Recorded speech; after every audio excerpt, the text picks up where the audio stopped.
so many sacks and so many turnovers these last 3 weeks in particular. What does that say about maybe that the defense is really finding its identity?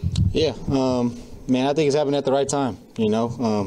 We've talked a lot about just over this year the lack of turnovers we had in the beginning of the season, and this was something that we've been working really hard to get. And things are starting to fall into place, and we're starting to make plays on the ball, and I'm just happy that we're doing it right now and continue to just climb as we get to the playoffs. Yeah, you mentioned this before, but there's a certain contagiousness, you think, to the way it works with turnovers? I mean, you go dry for so long and then all this.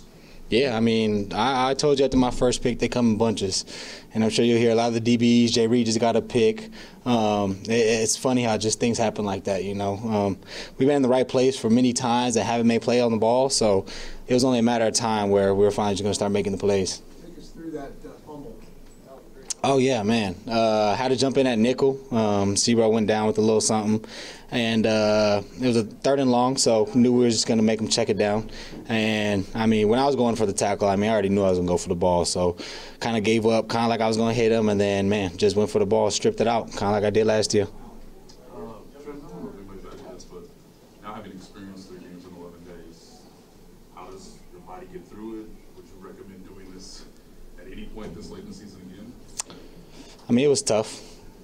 Mentally, physically, there was a lot of strain, especially these past 2 days, trying to travel here and figure out what the team's doing, who's playing, who's doing this, all the injuries.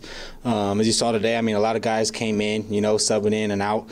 And, I mean, it was tough, And, I mean, 3 games in 11 days is crazy for anybody, but I thought we handled it very well. I think the coaches did a good job at physically helping us out, giving us a little more time mentally to do things. But shout out to these guys, you know what I mean? Each and every player in there kind of rallied around each other. We knew what we was getting into. We knew the dogfight that was happening, and we just stuck together. And I think that was the biggest thing coming out of this, was just everybody was on the same page, and nobody held their heads down. Nobody said this is hard. Nobody complained. It was just like, let's just go out there and win. Trent, now that you're on the other side of this, and you won all 3 games, was it worth it? Yeah, no doubt. I mean, anytime you can suit up, go out there, win a game, man, Big Red got him, we're 15-1 now? Huge, you know what I mean? And I'm just proud to be a part of this team. What's the feeling of securing the #1 seed and knowing you've got home field advantage and the bye?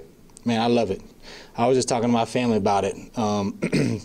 My rookie year, we were able to get, all home games, and you just can't beat Arrowhead in the playoffs. I mean, I'm excited to go out there. I know we got the first round, off, but, man, I can't wait to play in that Arrowhead in playoffs.